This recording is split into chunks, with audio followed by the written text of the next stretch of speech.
unenge kwenzi unenge kwenzi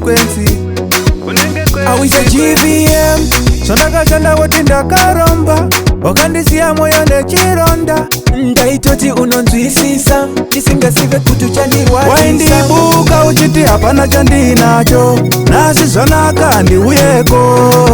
hapana chandinacho dzavangano paivapo uchindibuka hapana chandinacho nasi zvanaka ndiuyeko hapana chandinacho dzavangano paivapo dai uri muwakanditeerera asi pane vanhu unovhengezera chako chete kungotera pano wadzola achaona nhamo uyo achakurora murume wako acharimira makudo waifambira kupa makumbo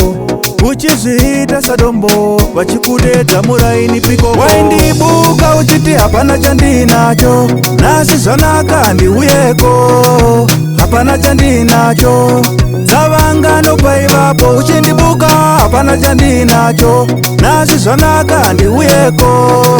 hapana chandinacho dzavangano paivapo zvandakashanda woti ndakaromba wakandisiya moyo nechironda wakandisanganisa nakawanda kana vese anatawanda ndaitoti unonzwisisa ndisingasive kuti uchandirwadzisa moyo muti unomera paunoda asi wangu zvechimero ndiwo kauzura waindibuka uchiti hapana chandinacho nasi zvanaka ndiuyeko hapana chandinacho dzavangano paivapo uchindibuka hapana chandinacho nasi zvanaka ndiuyeko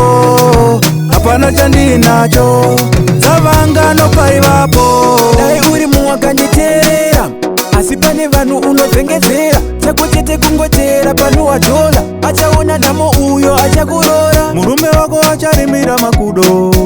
waifambira kupa makumbo uchizviita sadombo vachikudedza muraini pikoko waindibuka uchiti hapana chandinacho